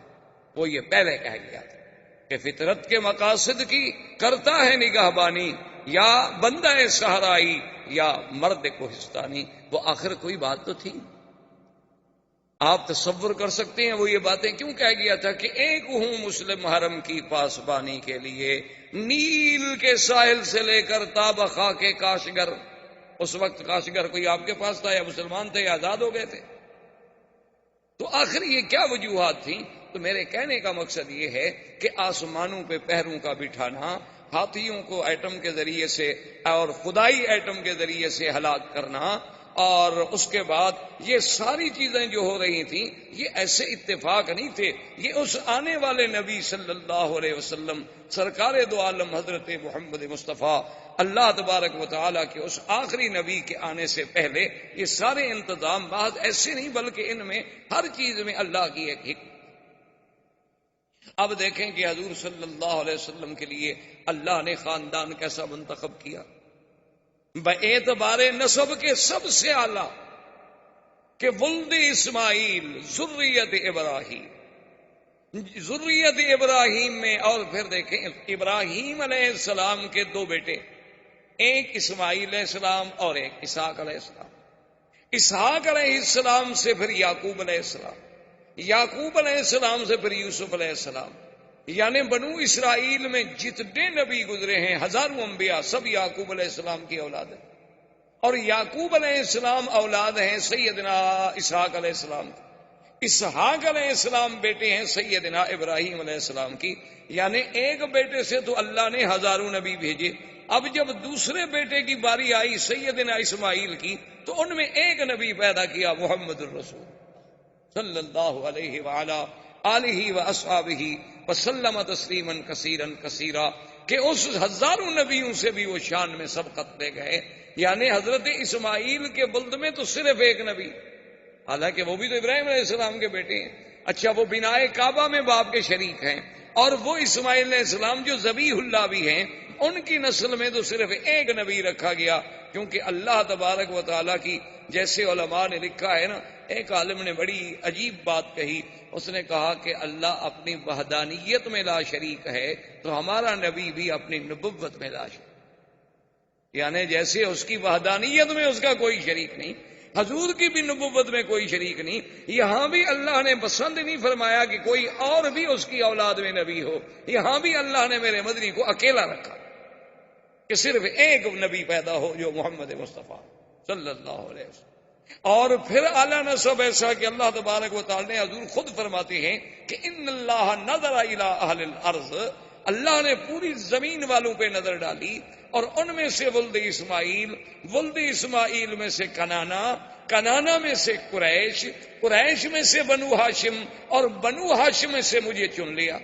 یعنی اللہ نے نسب کو دیکھیں کیسے نسب صاف کیا کہ ساری دنیا میں سے ولد اسماعیل کو منتخب، اور پھر بنو کنانا، اس کے بعد ان میں سے پھر قریش کو چنا گیا، قریش میں سے بھی پھر، قریش کے بھی تو بہت بڑا قبیلہ تھا نا، آگے کئی بطن تھے، کئی شاخیں تھیں، کئی ان کی آگے فرو تھیں، ان میں سے اللہ نے بنو ہاشم کو چنا، اور بنو ہاشم کے گھرانے میں سے اللہ نے عبداللہ کو چنا، اور عبداللہ کے گھر میں اللہ نے محمد الرسول اللہ صلی اللہ علیہ وآلہ آلہ وصحبہ وسلم تسلیما کثیرا کثیرا کو چنا۔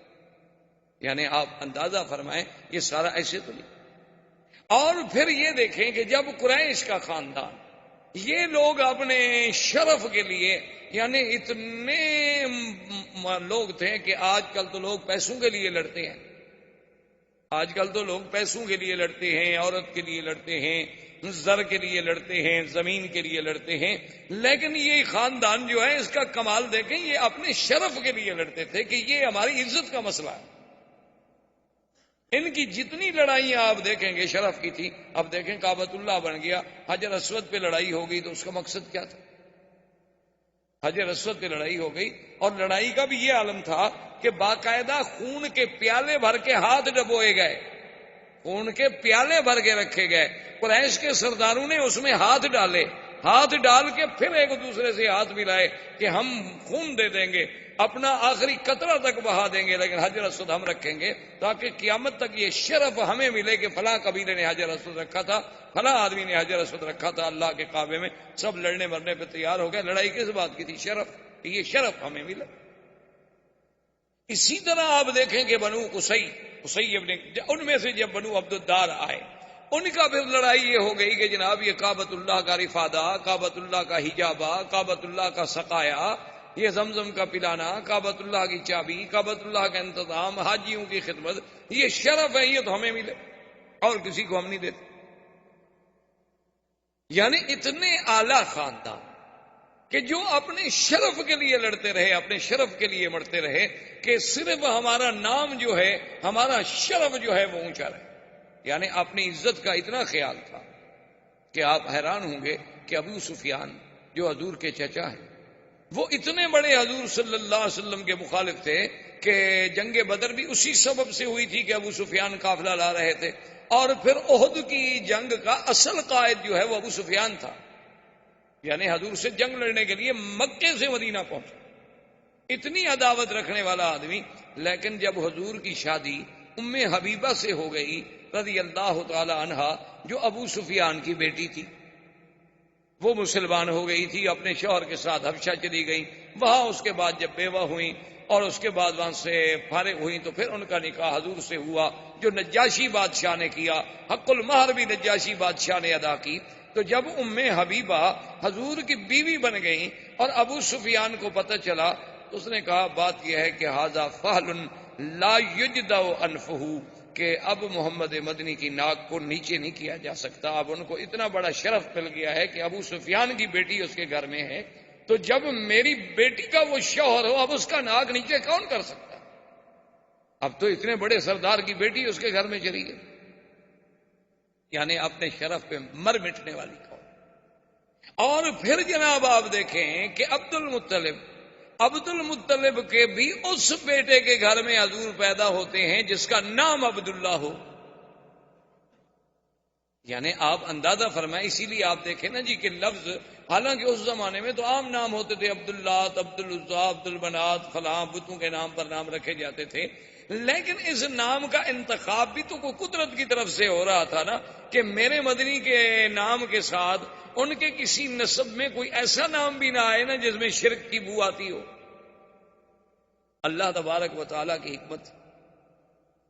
یہ سارے اہتمامات کے بعد اب دیکھیں کہ جا آپ کی والدہ، پھر اس کا نسب جو ہے، چونکہ حضور کا مولد کیا تھا مکہ، اور حضور کا مہجر کیا ہے، مقام ہجرت کیا ہے طیبہ اور مدینہ، تو بی بی صاحبہ بی بی آمنہ جو ہے ان کا گھر جو ہے مدینہ میں ہے۔ اچھا آگے جا کے نسب جو ہے وہ عبد مناف میں حضور سے مل جاتا ہے۔ حضور صلی اللہ علیہ وسلم کا نسب آپ دیکھیں گے، محمد ابن عبداللہ ابن عبد المطلب، ہاشم ابن عبد مناف، قصی ابن کلاب، یہ عبد مناف میں جا کے آمنہ بنت وہب، آگے عبد مناف، پھر جا کے حضور صلی اللہ علیہ وسلم نے نسب مل گیا۔ اچھا تیسری بات دیکھیں جو حضور پاک نے فرمائی اپنی سیرت میں، اور کتنی بڑی بات ہے، فرمایا ولدت من نکاح، آپ نے فرمایا کہ اللہ تبارک و تعالی نے میرا سلسلہ سیدنا اسماعیل سے لے کر میری اماں آمنہ تک، فرمایا اصلاب طاہرۃ وارحام طاہرات، اللہ نے مجھے منتقل جو کیا ہے تو حضرت اسماعیل سے لے کر میری والدہ آمنہ تک کسی عورت نے گناہ نہیں کیا۔ یعنی اللہ نے کیسے محفوظ رکھا اس سلسلے کو کہ جہاں جہاں حضور صلی اللہ علیہ وسلم کا نسب جڑتا گیا، کفر تو آیا لیکن ان عورتوں میں گناہ نہیں آیا۔ یعنی وہ کافرت ہو سکتی ہیں لیکن ناپاک نہیں تھیں، کیونکہ وہ سلسلہ نقل ہوتا چلا آ رہا ہے حضور صلی اللہ علیہ وآلہ وسلم کا، ایک باپ سے دوسرا، پھر تیسرا، پھر چوتھا، حتیٰ کہ بی بی آمنہ تک یہ سلسلہ چلا۔ اور اسی طرح بی بی آمنہ فرماتی ہیں سرکار دو عالم صلی اللہ علیہ وسلم کا جب حمل مبارک ٹھہرا، جب حضور صلی اللہ علیہ وسلم ابھی بطن والدہ میں تشریف لائے، تو فرماتی ہیں خدا کی قسم ہے کہ ایسا حمل تو مجھے پہلے کبھی دیکھنے کا بھی اتفاق نہیں ہوا، کہ یہ پہلا حمل تھا جس میں مجھے تکلیف نہیں ہوتی تھی، ورنہ حمل ایک ثقل ہے، ایک بوجھ ہے ماں کے لیے۔ لیکن فرماتی ہیں لما حملت بمحمد صلی اللہ علیہ وسلم، جب میں حضور صلی اللہ علیہ وسلم میرے بطن میں آئے تو اتنے خفیف کہ مجھے کبھی محسوس ہی نہیں ہوا کہ میرے پیٹ میں کوئی بوجھ ہے۔ اور اس کے بعد بی بی صاحبہ فرماتی ہیں کہ میں نے ایک دن اسی حمل کی حالت میں خواب دیکھا، میں نے خواب دیکھا، اور خواب کیا دیکھتی ہوں کہ میرے بطن مبارک سے ایک نور نکلا ہے اور وہ پوری کائنات پہ چھا گیا ہے، روشنی اس کی جو تھی ساری زمین پہ پھیل گئی ہے۔ میں سوچتی رہی کہ اس خواب کا کیا تعبیر ہو سکتی ہے۔ تو اس زمانے میں جو کاہن تھا، وہ لوگ کاہنوں کے پاس ہی جاتے تھے، انہی سے ان کے اعتقادات تھے۔ اس سے جب میں نے پوچھا تو اس نے کہا ان لابنک ھذا شان، جو تیرے پیٹ میں بچہ ہے نا، معلوم ہوتا ہے یہ کوئی بڑے شان والا بچہ ہے، اس کا دین جو ہے وہ پورے روئے زمین پہ پھیلے گا۔ تو بیوی کہتی ہیں میں سوچتی تھی کہ کیسے وہ دین ہوگا، کیا دین ہوگا، چونکہ ان کے تصور میں نبوت اور رسالت کا تو کوئی تصور بھی نہیں۔ اچھا اسی طرح اب آپ حیران ہوں گے کہ بھئی حضور صلی اللہ علیہ وسلم کے ولادت پہلے اچھا بی بی کہتی ہیں کہ میں ایک دفعہ گزر رہی تھی، تو ندا آئی، آواز آئی، اور آواز یہ آئی میرے کانوں میں کہ ابشری ابشری یا آمنہ، اے بی بی آمنہ تمہیں مبارک۔ کہتی ہے میں رک گئی، مجھے آدمی کوئی نظر نہ آئے، مجھے کوئی سمجھ نہ آئے کہ اس مبارک کا کیا مطلب ہو سکتا ہے۔ خیر بات آئی گئی ہو گئی۔ کہتی ہیں کہ پھر کئی دن کے بعد جب میں گزری، علیحدہ ان پہاڑی علاقوں میں سے جا رہی تھی، تو پھر آواز آئی کہ ابشری یا آمنہ، اے بی بی آمنہ تمہیں مبارک ہو، فإنک قد حملت بأحمد، کہ اب تیرے بدن میں جو بچہ پیدا ہونے والا ہے اس کا نام احمد ہو۔ تو کہتی ہے میں حیران ہو گئی کہ کیا بچہ ہے، ابھی نام بھی نہیں، ہمارے تو تصور میں نہیں۔ حضرت حسان ابن ثابت جو شاعر ہیں میرے مدنی پاک رضی اللہ تعالی، بہت بڑے شاعر تھے عرب کے، اور حضور صلی اللہ علیہ وسلم سے انہیں اتنی محبت تھی کہ جب بھی کسی نے حضور کی شان میں کوتاہی کی تو حضرت حسان نے جواب دیا۔ ایک دفعہ کفار قریش نے کچھ بات کی تو حضرت حسان نے کہا کہ یا رسول اللہ مجھے اجازت دیں کہ میں قریش کو جواب دوں۔ آپ نے فرمایا حسان تم قریش کو کیسے جواب دو گے، آخر میں بھی تو قریش میں سے ہوں نا، کیونکہ جب تم قریش کا گلہ کرو گے تو آخر میں بھی تو کرچی ہوں، جب تم قریش کی تنقید کرو گے تو قریش میں تو میں بھی شامل ہوں۔ تو اس نے کہا حضور آپ نے دیکھا ہے کہ کوئی بال اگر کسی آٹے میں پڑ جائے تو عورت اس کو کیسے نکالتی ہے، اس پر کوئی آٹے کا نشان بھی نہیں رہتا، خدا کی قسم میں قریش میں سے آپ کو ایسے نکال لوں گا کہ آپ کی ذات پر تو کوئی میل نہیں آنے دوں گا۔ حضور صلی اللہ علیہ وسلم یہ وہ شخص ہے جس کو مسجد الحرام میں خود ممبر دیتے تھے اور فرماتے تھے کہ اس ممبر پہ کھڑے ہو کے جواب دو، اور جب حسان جواب دیتے تو حضور دعا کرتے تھے اللہم ایدہ بروح القدس، کہ یا اللہ جبریل کے ذریعے میرے صحابی کے دماغ میں مضمون ڈال۔ یہ وہ شان والا آدمی ہے۔ وہ کہتے ہیں میری عمر 7 سال تھی اور میں مدینہ منورہ میں اپنے فیملی رشتہ داروں کے پاس تھا، اور 7 سال کا بچہ کوئی ادھر سوچ ہی نہیں، کوئی تصور ہی نہیں۔ کہتے ہیں کہ وہاں کا جو سب سے بڑا کاہن تھا، میں نے ایک دن دیکھا، کیا دیکھتا ہوں کہ صبح وہ مدینہ منورہ کے یہود کے ایک قلعے کے اوپر چڑھا ہوا ہے اور پکار کے اور زور سے کہہ رہا ہے کہ یا ایھا الناس یا ایھا الناس قد طلع نجم احمد، کہ اے لوگوں وہ احمد کا ستارہ طلوع ہو گیا ہے، وہ ستارہ آ گیا اپنے برج میں۔ لوگوں نے کہا کہ ابھی کیا مانا؟ انہوں نے کہا کہ جو اس امت کا نبی پیدا ہونا ہے اس کا نام احمد ہوگا، تو وہ ستارہ جو ہے اب اپنے مدار میں آ گیا ہے۔ مانا یہ تھا کہ حضور صلی اللہ علیہ وسلم کا حبل مبارک ٹھہر چکا ہے۔ تو اب یہود کا سردار اور ان کا کاہن وہاں یہ شور کر رہا۔ عبد المطلب کہتے ہیں کہ میں شام کی طرف نکلا تجارت کے لیے، میرے ساتھ 3 آدمی اور تھے قریش۔ تو وہاں ہم جب شام میں آئے تو کچھ یہودی علماء راہب بڑے جو تھے انہیں پتہ چلا کہ مکے کے کچھ لوگ آئے ہوئے ہیں، تو انہوں نے ہم سے رابطہ کیا، ہم سے ملے۔ جب ہم سے پوچھا کہ آپ لوگ کون ہیں، ہم نے کہا قریش ہیں۔ کہاں سے آئے؟ انہوں نے کہا مکہ سے آئے ہیں۔ کیوں آئے؟ انہوں نے کہا تجارت کے لیے۔ انہوں نے کہا اچھا ایک بات ہم آپ کو بتاتے ہیں کہ ابھی تھوڑی سی مدت باقی رہ گئی ہے کہ سرزمین مکہ میں ایک بچہ پیدا ہوگا اور وہ نبی ہوگا اس امت کا، اور وہ بچہ جو ہے اس کا نام محمد ہوگا صلی اللہ علیہ وسلم، وہ نبی ہوگا اس امت کا اور نام محمد ہوگا صلی اللہ علیہ وسلم۔ تو عبد المطلب کہتے ہیں کہ ہم چاروں نے یہ بات دماغ میں رکھ لی۔ اب عبد المطلب کہتے ہیں میرا تو بچہ پیدا ہونے کا رہا، میں تو بوڑھا ہو گیا تھا، میں نے دل میں یہ فیصلہ کر لیا کہ میرے بچوں میں سے جس بچے کے گھر میں بچہ پیدا ہوگا تو میں نام محمد رکھوں گا، پتہ نہیں شاید وہی نبی بن جائے۔ اور ان چاروں نے بھی فیصلہ کر لیا کہ ہمارا اگر کوئی بچہ پیدا ہوگا تو ہم بھی نام محمد رکھیں گے. اور خدا کی شان ہے کہ ان سب کے لڑکے پیدا ہوئے تو سب نے نام محمد رکھا. اور عبداللہ کے گھر میں جب حضور پیدا ہوئے تو عبد المطلب نے بھی نام محمد رکھا. تو اب نام کے لیے بھی پہلے سے اہتمام کیا جا رہا ہے کہ نام بتانے کے لیے بھی احبار و رہبان جو ہیں پہلے خوشخبریاں دے رہے ہیں کہ ایک نبی پیدا ہوں گے جن کا نام محمد ہو. اچھا پھر نام پہ بھی غور کریں. ایک نام وہ ہے جو آسمانوں میں تھا اور ایک نام وہ ہے جو زمین میں آیا. آسمانوں میں آپ کا نام احمد تھا. اسی لیے سیدنا عیسیٰ علیہ السلام نے قرآن پاک میں جو آتا ہے آپ نے جو خبر دی تھی وَمُبَشِّرًا بِرَسُولٍ يَأْتِي مِن بَعْدِ اسْمُهُ احمد، فرمایا میں خوشخبری دیتا ہوں کہ میرے بعد جو نبی آئے گا اس کا نام احمد ہو. تو پہلا نام حضور کا احمد ہے اور جب زمین کا نام ہے تو وہ محمد ہے. اور ان دونوں ناموں پہ غور کریں. احمد کا معنی سب سے زیادہ حمد کرنے والا. احمد کا معنی کیا ہے کہ سب سے زیادہ حمد و ثنا کرنے والا. اور محمد کا معنی کیا ہے جس کی سب سے زیادہ حمد و ثنا کی گئی ہو وہ محمد. اور سب سے زیادہ حمد و ثنا کرنے والا احمد. اچھا پہلے احمد بنے گا تو پھر محمد ہوگا نا.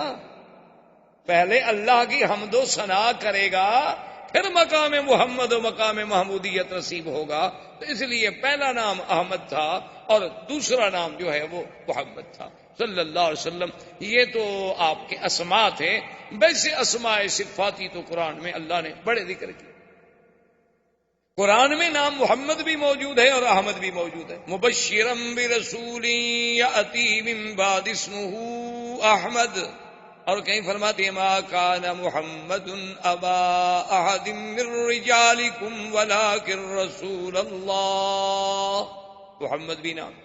اور کہیں فرماتے ہیں وما محمد الا رسول. اور کہیں فرمایا محمد الرسول اللہ. اس سب اچھا صفاتی نام بھی موجود ہیں.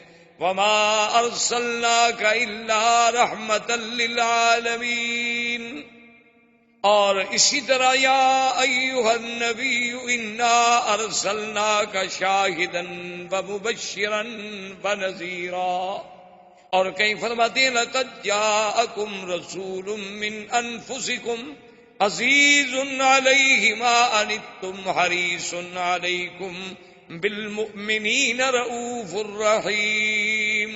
اور کہیں فرماتے ہیں وما ارسلناک الا رحمتا للعالمین. تو یہ سارے اسماء جو ہیں قرآن میں بھی موجود ہیں. اچھا اور خدا کی شان دیکھو کہ نام محمد تو قرآن میں ہے لیکن اللہ نے کہیں یا محمد نہیں کہا.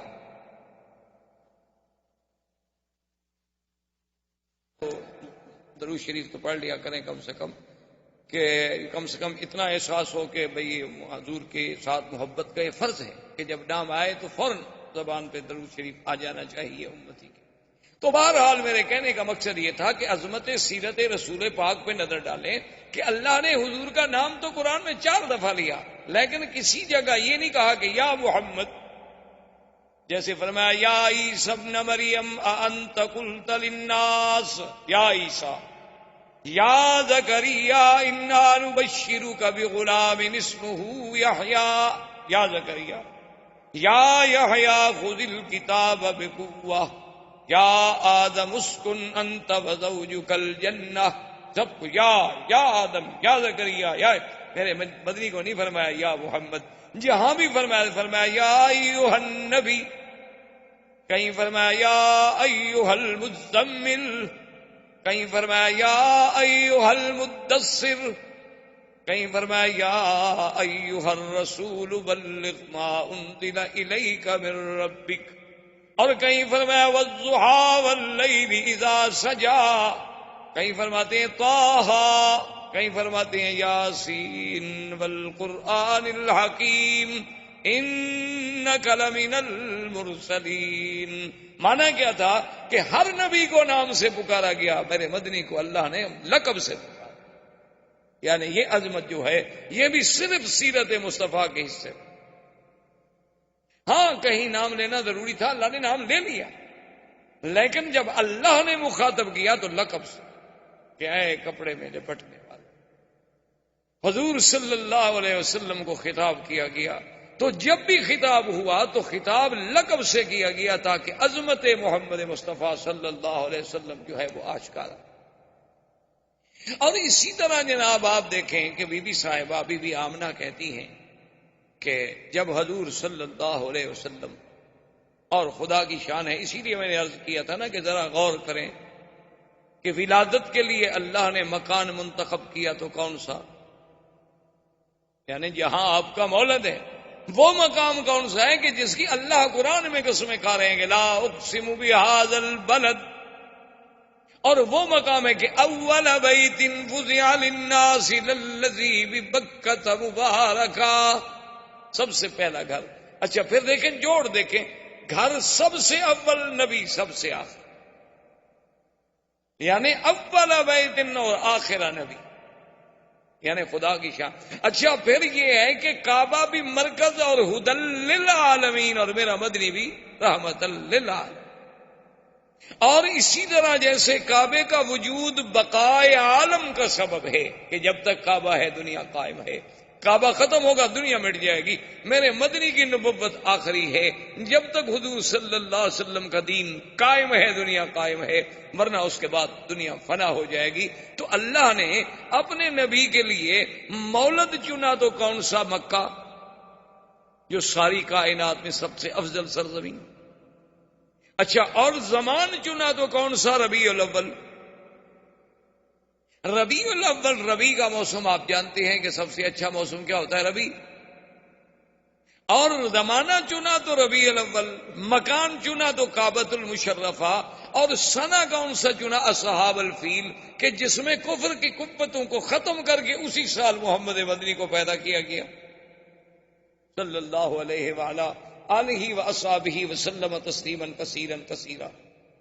اور اس کے بعد جب پیدا ہوتے ہیں تو آپ اندازہ فرمائیں کہ بی بی صاحبہ فرماتی ازاد منہا، فرماتی ہیں ایسا نور ہوا کہ ازاد منہا قصور الشام، کہ شام کے محل نظر آنے لگے اور کسرا کے محل کے کنگرے گر گئے.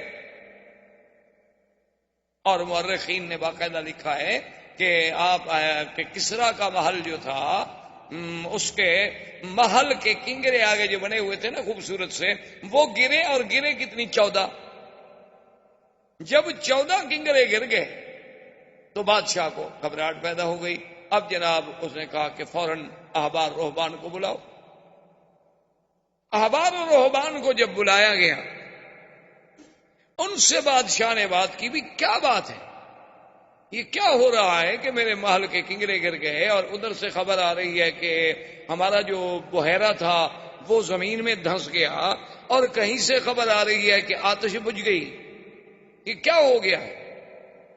مجوس کی آتش جو سینکڑوں سالوں سے، صدیوں سے آگ جل رہی تھی، کیونکہ ان کے نزدیک آگ کا بجھ جانا جو ہے وہ تو بہت بڑی، یعنی بہت بری بات تھی، اس لیے وہ ہمیشہ آگ کو جلاتے ہیں. لیکن وہ آگ بجھ گئی، اور پورے کا پورا ایک یعنی جھیل جو ہوتی ہے پانی کی، ایک بحیرہ جو تھا وہ زمین میں فوراً دھنس گیا، اور میرے محل کے 14 کنگرے گر گئے. یہ بات کیا ہو رہی؟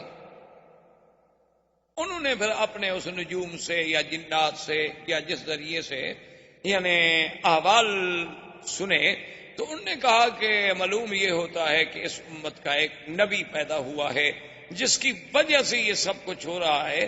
تو اس نے کہا کہ اچھا یہ 14 کنگرے کا کیا معنی ہے؟ انہوں نے کہا کہ اب آپ کی حکومت جو ہے صرف اس وقت تک رہے گی، اب 14 بادشاہ ہیں جو حکومت کریں گے آپ کے ملک پر، اس کے بعد پھر آپ کا ملک پر حکومت نہیں رہے، آپ کی شہنشاہیت نہیں رہے. انہوں نے کہا عجیب بات. کہنے لگا اچھا چلو اگر تمہاری بات سچی بھی ہے تو 14 بھی تو کوئی تھوڑے نہیں ہوتے نا، 14 بادشاہ گزریں گے، نسل در نسل، بیٹا آئے گا، پھر اس کا، پھر اس کا، پھر اس کا، تو چلو بڑا زمانہ ہے. اس کا مطلب ہے کہ ابھی ہمارا اقتدار تو ہے نا، 14 نسلیں تو ہماری دیکھیں گی نا اقتدار.